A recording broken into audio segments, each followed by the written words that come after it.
Buenas tardes a todos, aquí yo con otra entrega. De hecho creo que ayer y hoy subió la segunda parte, Horacio Justo subió un video el cual estaba viendo mientras hacía algunas tareas relacionado con el debate que tuvo Greenfits y un tal Mia Skylar. Porque siempre esta gente se pone nombres que parecen de actrices porno. Bueno, en fin. El cual, si bien el contenido del debate me parece nimio, porque enfocar el debate en una cuestión cientificista con respecto a la forma del hombre, obvia que siempre va a haber una ñagaza, siempre va a haber un estudio, siempre va a haber un experto, siempre va a haber un lo que sea en el cual puede uno amparar para poder decir que la ciencia avala a los transexualistas. Ya desde el vamos me parece que el enfoque que se le da es completamente deleznable, ya que este discursito del transexualismo que busca añagazas para justificarse se desmonta en aproximadamente 10 minutos a lo mucho. Por ejemplo, por alguna razón el video ya no está disponible. Me dirán ustedes por qué, pero me parece que con esta sustentación se acaba ese discurso. Ahí le pueden poner ustedes pausa si quieren leerlo. Pero no me parece que sea para estarle jugando al especificismo en el cual me voy a fundamentar en cualquier añagaza descontextualizada, desoperacionalizada o directamente no operacionalizada para poder sustentar mi prédica. Señores, caer en las discusiones cientificistas con esta gente es ya darles la potencia de que tengan razón, y no la tienen. Estos supuestos discursos neurologistas no toman en cuenta la edad de las personas. ¿Y por qué es importante tomar en cuenta la edad? Porque resulta, señores, que conforme nosotros utilizamos ciertas partes de nuestro cerebro, estas se desarrollan más o se desarrollan menos. Y si yo estimulo o no estimulo ciertas partes del cerebro con respecto a la función que tengan, estas van a tener un desarrollo distinto. Este concepto incluso tiene un nombre, ahorita no se me acuerdo, creo que es plasticidad cerebral o algo por el estilo. Nos demuestra que uno no nace con un cerebro fijo, sino que en virtud del contexto y del ambiente, uno va modificando su cerebro. ¿Quién lo diría? Que yo exista, de hecho, implica afectaciones para mí mismo. Y totalmente sorprendente. Y a través de esto uno puede manifestar un cerebro más feminizado o menos en virtud de la alimentación o de malformaciones fetales. Pero las malformaciones ya trabajan sobre una forma ya dada que no está sujeta a lo social, que nunca se transforman en otro sexo, porque ahorita vamos a hablar de eso. El sexo remite a la función reproductiva, no a ser hombre o ser mujer. Eso es otra cosa, y tampoco hay una categoría social implicada en eso. Entonces, tengo 4 rectificaciones al directo que hizo Horacio Justo, porque me parece que dijo cosas que no tienen sentido y otras que son directamente un insulto a su propia religión. Se supone que él es católico, pero me pone a especializar el sufrimiento. Pobrecitos transexualistas, son almas heridas, como si no todos tuviéramos el alma herida. Entonces, primera rectificación, en algún momento hace una mención y se pasan como 15 minutos de ese directo en el cual llega un idiota a ponerse a discutir algo que honestamente adelanté porque no me parecía relevante en absoluto. en el cual dice Horacio Justo que desde la pura biología no pueden dictaminarse cuestiones morales, y no solo desde la biología, sino desde la naturaleza. Y yo me pregunto, cuando el catecismo de la Iglesia Católica clama que el homosexualismo es una conducta desordenada para con respecto a ¿qué? Para con respecto a la reproducción y la función reproductiva que cumple dicha reproducción. ¿Y qué estoy escuchando aquí? ¿La biología dictaminando un criterio moral? Ah, vaya, ¿quién lo diría, no? Pero más allá de eso, ¿para qué existe la ética y para qué existe la moral? Existe para que en función de la forma del hombre, ésta se paradigmice y se mantenga en un perpetuo estado de generación, para algún día llegar a perfeccionarla. Aunque eso es más bien un ideal, pero nunca debería, como bien dice José Ingenieros, todos los ideales siempre nos acercarán un poco más a la perfección, y eso es algo noble y bastante hidalgo a perseguir.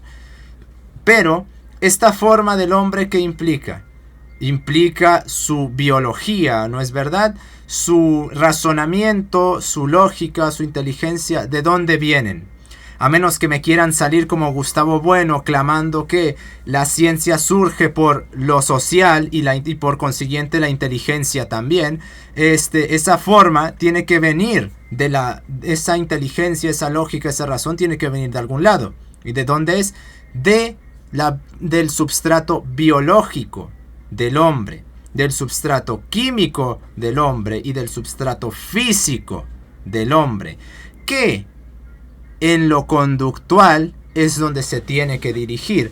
Y si no existe eso biológico, el dictamen moral no tiene sentido, porque entonces no se estaría trabajando para con nada.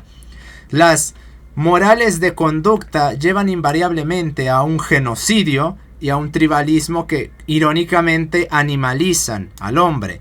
Clamar que la naturaleza no nos da dictámenes morales se carga a la ley natural, se carga al derecho natural, que justamente legislan en virtud de la naturaleza, o mejor dicho, de principios o de fundamentos anantrópicos, para que no se me confunda naturaleza con forma o naturaleza con un bosquecito y los animalitos, pobrecitos. Por lo cual, sí, la naturaleza sí nos dictamina criterios morales los cuales tenemos que seguir. Una cosa es pretender que de alguna forma se pueden derivar criterios morales de el átomo de hidrógeno. Y otra cosa muy distinta es que en virtud de la razón, la lógica y la inteligencia del hombre se puedan derivar criterios morales. Porque eso también es naturaleza, o eso también es algo anantrópico. No es como si el hombre pudiera escoger, a ver, yo voy a activar estos genes y me voy a poner este nivel de inteligencia. No, eso es anantrópico y no obedece a lo que el hombre controla. Y ya el padre Julio Mainville, tanto en concepción católica de la política como en concepción católica de la economía, habla sobre esto. El hombre es bestia, pero también es más que eso. El hombre participa en lo energético, en lo químico, en lo biológico y en lo conductual. Y en la medida en la cual participa en lo biológico, participa en el estrato animalista, en el cual están las bestias. Pero a diferencia de ellas, nosotros tenemos otras cosas que ellas no tienen, que nos permiten derivar de ellas dictámenes morales. Así que sí, la naturaleza, lo anantrópico, nos permite derivar dictámenes morales, así esos dictámenes morales se limiten única y exclusivamente a nosotros, a nuestra constitución biológica.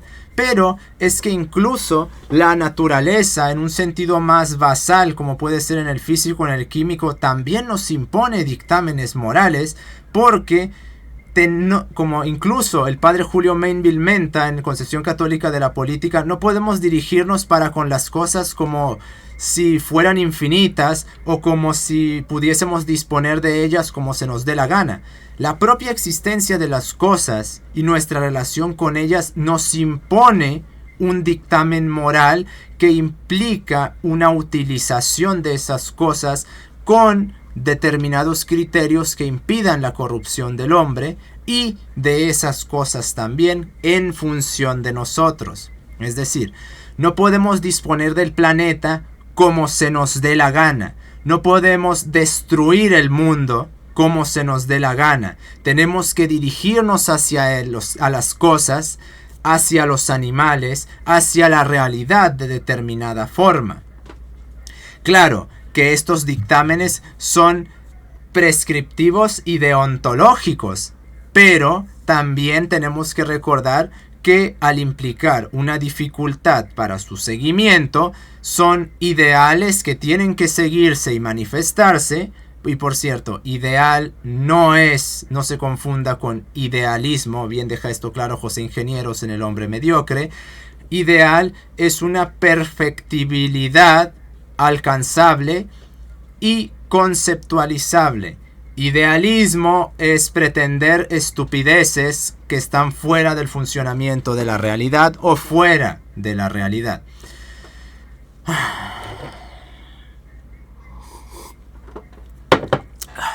Entonces, sí, hay una ética para la energía, hay una ética para la materia, hay una ética para los organismos, hay una ética para la conducta, hay una ética para con todo y por consiguiente una moral también, que está dictaminada por principios tanto antrópicos como anantrópicos.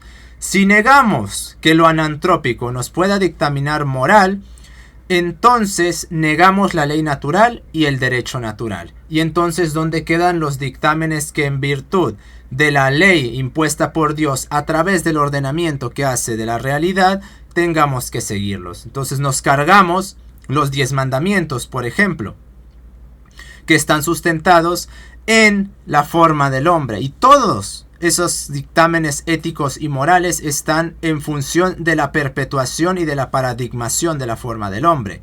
Una cosa es decir esto y otra cosa intentar hacer una estupidez como derivar una ética de la termodinámica, como por ejemplo explicitó Gustavo Bueno en ¿Qué es filosofía?, donde muestra que filósofos que pretendan derivar de lo anantrópico principios morales científicos principalmente terminan produciendo estupideces que dan mucha pena realmente. Imagina intentar derivar de la que era básicamente un intento de imponer utilitarismo desde la entropía. Eso sí no estoy de acuerdo, eso sí es ridículo. No hay forma de operacionalizar una ética en la entropía, menos desde sus concepciones estadisticistas. Porque entonces nuestra moral tendría que ser estocástica y la moral es deontológica. Así pretenda ser relativista, la moral relativista es deontológica y totalitaria, pero al mismo tiempo es solipsista. Es decir, es deontológica y totalitaria en virtud en la cual yo te diga qué es lo que tienes que hacer. Toda moral, sea consecuencialista, sea relativista, sea teleologista, es deontológica y es absolutista también. No hay ninguna moral relativista. Pretender que hay una moral relativista en un sentido estricto implicaría tomarse en serio que una persona va a dirigirse estocásticamente. Esa estocástica va en función de su hipocresía, que a su vez va en función de la conveniencia, que es absoluta. Se pone lo que quiera como el dictamen, el criterio fundamental de la moral desde el relativismo. Pero bueno, dejando esto de lado, ese es el primer punto que quería rectificar. La segunda rectificación, la confusión entre las categorías animales y las categorías humanas. Justo confunde sexo en cuanto a interacciones lascivas con sexo en cuanto a la función reproductiva. Y me parece curioso que, siendo amigo de Pablo Muñoz Iturrieta, él me quede más claro a mí qué es el sexo, desde entendiendo lo que Iturrieta ha dicho, que él, que prácticamente lo puede llamar cada vez que se le dé la gana y lo ha tenido enfrente, a diferencia de mí. Hay que establecer dos cosas: se nace macho o se nace hembra, y en función de que se nazca de una u otra forma, uno puede ser una bestia, o uno puede ser un hombre, o uno puede ser una mujer. Pero nótese, solo se puede ser hombre desde haber nacido macho, y solo se puede ser mujer desde haber nacido hembra, porque la función reproductiva que se implican en las categorías biológicas dictaminan paramétricos conductuales, los cuales son deontológicos e inviolables, so pena de caer en una corrupción formal. No se confunda aquí esto, porque esto es algo que diría Butler, pero yo no estoy diciendo que hombre es igual a macho. No. Hombre es una categoría conductual. Macho es la biológica, y eso responde a las funciones reproductivas.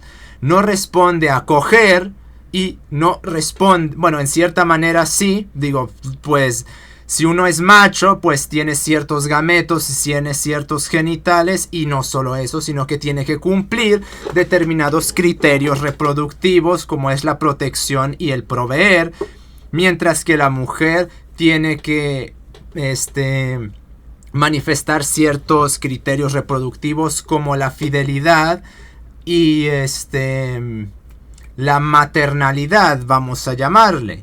Pero uno puede rechazar la paradigmación que separa la animalidad, es decir, lo macho, de lo humano, el hombre, y dirigirse en categorías meramente bestialistas en las cuales uno se rija por la ley de la selva o por dictámenes de poder y de dominación, que si uno observa la naturaleza notará que siempre está jerarquizada. Siempre hay un líder, siempre hay un comandante, siempre hay subordinados, siempre hay sumisos, los cuales tienen bien controlados.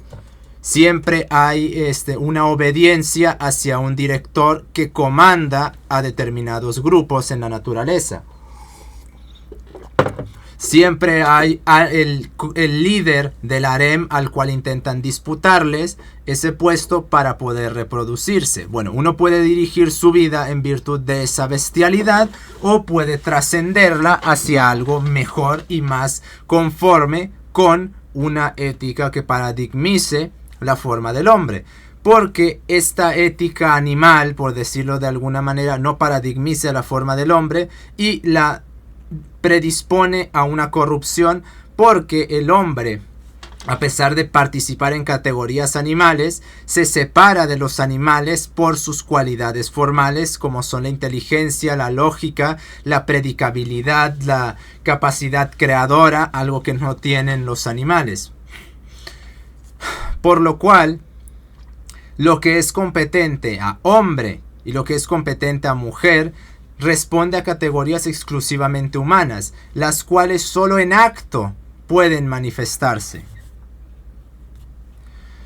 Por lo cual, uno se hace hombre, pero nace siendo macho, a diferencia de lo que dirían sociologistas como Butler, que toma mujer como hembra y dice que uno se va haciendo, en su estúpida teoría de la performatividad, que solo un idiota se tomaría realmente en serio. Según esta tipa, si yo me pongo falda, de repente mi función reproductiva cambia.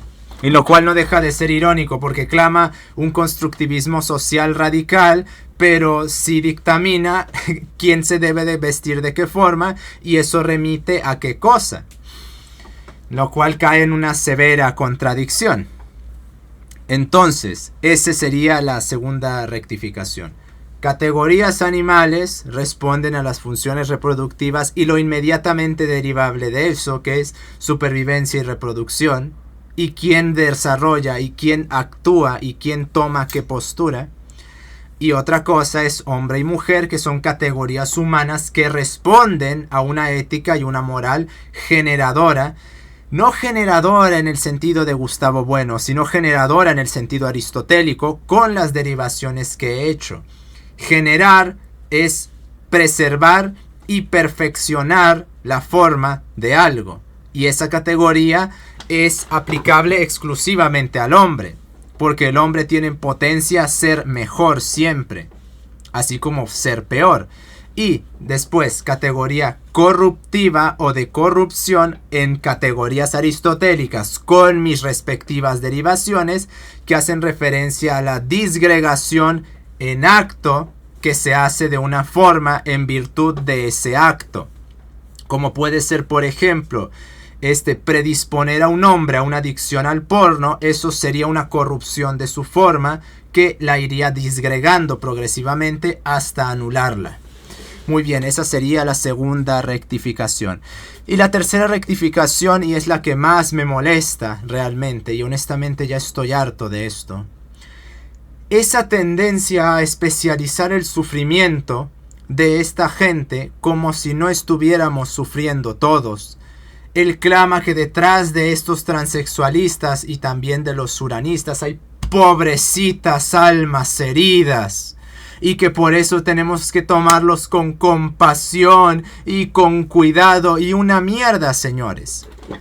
Recordemos que desde la cosmogonía cristiana, todos, sin excepción, tenemos el alma herida, porque participamos del pecado original, el cual nos predispone a corrompernos. Ese pecado original es la razón por la cual el hombre tiene más tendencia al mal y manifiesta más en acto mal que bien.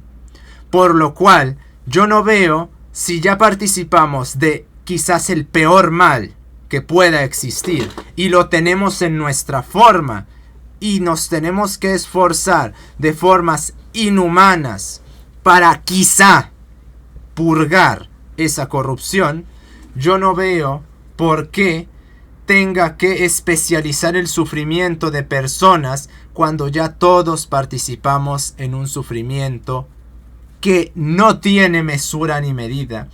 ¿Cuánto sufrimiento no nos causa el participar en estas categorías bestialistas? Y lo que más me molesta de esto, de que se quiera especializar el sufrimiento de los uranistas y de los transexualistas, es que pareciera que tenemos que tomarlos como vacas sagradas, como si fueran especiales, como si mereciesen más consideración que cualquier otra persona. Yo no veo por qué, siguiendo estos criterios, entonces tenga que tenérsele más consideración porque su alma está herida a estos que a un pedófilo o un pederasta, por ejemplo, o a un asesino serial, o a un violador serial, o a alguien, a un necrofílico, o a alguien que presenta excitación sexual en contextos de extrema violencia. Todos esos, siguiendo este criterio, que sería un criterio de sufrimiento a través de la disgregación de sus funciones sexuales, yo no veo entonces por qué me deba de quedar ahí. Entonces tengo que alabar a los pederastas y a los pedófilos, porque ¿quiénes más sufrientes que ellos, que predisponen toda su existencia a un gusto el cual no pueden satisfacer, y eso les trae muchísimo sufrimiento también? Obviando la pequeña parte en la que, bueno, lo están disfrutando. Sí, digo que ustedes realmente, se dice que una persona está sufriendo, pero en acto no está sufriendo cuando comete esas abominaciones, señores. Por eso las sigue cometiendo, porque lo disfruta, lo cual hace el gusto todavía peor. Sufre por el arrepentimiento hipócrita que puede manifestar, o por la conciencia de la maldad de su acto que no sabe cómo reprimir. Ahí sufre. Cuando hace el acto no está sufriendo. ¿O en serio ustedes creen que gente así no hace las cosas? Hace esas cosas porque no lo disfruta. Conductismo del más básico, señores, les refuta esta tontería, esta concepción tan ridícula de la conducta que tienen. Por lo cual, esta gente no veo que merezca una consideración distinta o especial o superior o de ningún orden que implique una especialización en cuanto a su sufrir por su estado. Todos estamos ya en el máximo nivel de miseria en el cual podemos estar. Y todo nuestro sufrimiento deriva de eso, siguiendo la cosmogonía cristiana que supuestamente sigue este sujeto, la cual me parece bastante conforme. Aunque más que un pecado original, bueno, luego me meto en las cuestiones soteriológicas y escatológicas y, bueno, todas las distintas divisiones de la teología. Por lo cual, señores, esto es algo que me molesta porque pedestaliza a los uranistas. Y he visto más de una vez gente deshaciéndose sin precedentes porque tal pareciese que esta gente es única, tienen más moral que Santo Tomás, y ya me explicarán ustedes cómo, y a su prójimo le escupen en la cara. A su hermano se burlan de él. A su compañero de iglesia le dan la espalda después de la misa. Pero no fuera esta gente, porque entonces ahí van y se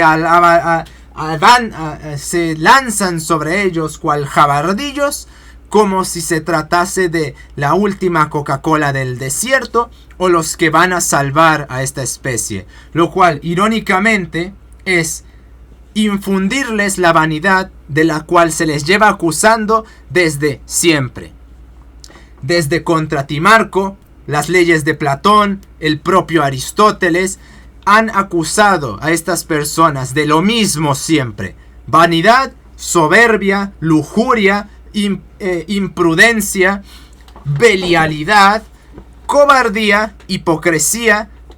Y esta gente lo único que hace al tratarlos como si fueran peritas en dulce, mientras le escupen a su prójimo, que también está sufriendo, mientras le escupen a su prójimo, que comparte su teología, mientras le escupen a su prójimo, llamándose apologetas y burlándose de él.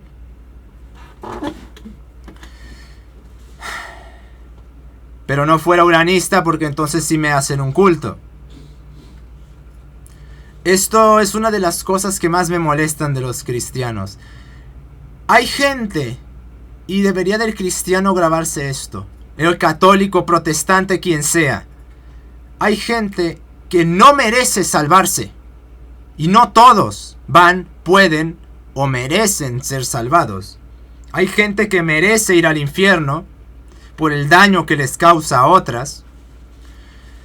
Y si nos dejaron una ética y una moral naturales para poder diferenciar quién siguiendo qué se va a ir ahí, ¿por qué entonces estamos tan empecinados en salvar a gente que no lo merece? Todo lo contrario, merece ostracismo, merece condenación. Se olvida mucho el cristiano que en la medida en la cual salva, también tiene que condenar, y con mayor severidad. De lo contrario, no tiene sentido lo que está haciendo. ¿Por qué lo hace entonces? Tiene que condenarlo, tiene que hacerle saber a la persona que está mal, pero no acariciándole la cabeza, sino siendo severo y estricto.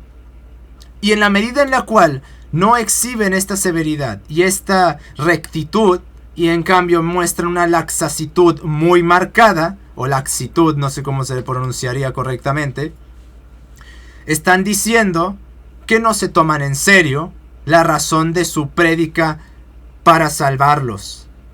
Lo cual no es nada extraño, tomando en cuenta que quienes más defenestran, humillan y le escupen en la cara a Dios y a Cristo son los cristianos. Ya bien lo decía Santa Bernadette, lo único a lo que le temo es a los malos católicos. Bueno, señores, no dijo ella eso nada más porque sí. Ahí nada más se los encargo. Y la última que me parece ya esto, aquí veo solo ideología trabajando por parte de alguien que supuestamente se clama ser muy realista. La prédica que dice que porque cada vez hay menos abortos, la gente está teniendo menos sexo, está cogiendo menos. Si sexos nos confundimos mucho, pues para que no se confunda, así suene muy vulgar. Bueno, señores, en 2 personas que he conocido, estas 2 personas se reparten haber cogido con al menos 100 tipas diferentes. ¿De acuerdo? Ok, perfecto. Entonces, no se trata de que la gente esté cogiendo menos y que hay una represión sexual. Todo lo contrario. Y esto es algo que me molesta de los conservadores, que toman una estadística pendeja y quieren adecuarla a su idiosincrasia realital completamente alterada y ridícula, para así pretender que tienen razón. No, señores, que la gente no esté teniendo hijos no presenta una correlación con que no estén cogiendo.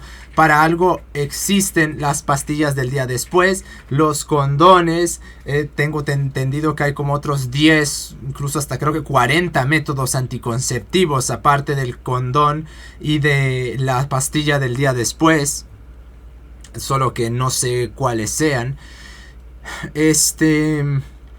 Y dejando eso de lado, lo lascivo, lo sexual, no podría estar más presente en todo el mundo. Y voy a, para ya acabar con esto, poner un solo ejemplo. Todo eso a lo cual está tirando mierda Justo en esa reacción obedece a una desregulación en el control de la pulsión sexual. Todo eso que no binario, que transexualista, que uranista, es una exaltación total, completa y absoluta de lo lascivo, como la identidad del sujeto. Y dirán, bueno, pero ¿y eso qué tiene? Déjalo reformulo. ¿Cómo la identidad del sujeto? ¿Qué es la identidad formal? La identidad formal es la unicidad discriminativa en lo referente a los entes. ¿A qué me refiero con esto? Una unidad, algo concreto, discriminativa que permite establecer una distinción. Sin la identidad no puedo distinguir entre los entes. Y esta identidad, que a veces llamo identidad formal porque realmente no está disociada de su forma, corresponde a eso que permite identificar que un ente sea eso y no otra cosa. Por lo cual, cuando esta gente toma esas banderitas como su identidad, está diciendo que la desregulación sexual, la falta de mesura en la pulsión sexual, es lo que constituye la distinción que los diferencia de otras formas en un sentido total. O dicho de una forma más simple, porque nunca falta el pendejo que dice eres un idiota y no entiende qué estoy diciendo, lo que deja esa prédica con un nulo sentido. Ya me dirán ustedes qué sentido tiene decir eso. Esta gente está haciendo el sexo la causa de su existencia. Por lo cual me parece que eso demuestra taxativamente que no hay una represión sexual, sino todo lo contrario. Y puedo poner miles de ejemplos sobre el cómo esto está cada vez saliéndose más y más y más y más de control. Pero como eso implicaría manchar a las pobrecitas mujeres, tenemos que argumentar que hay una represión sexual, como si las feministas no fueran las más putas de las mujeres. Pero bueno, en fin, recordemos, mucho realismo, señores, mucho realismo. Entre más digamos que somos realistas, más realistas somos. De lo contrario, no se entiende esta prédica completamente ridícula. Estas son 4 correcciones a Horacio Justo.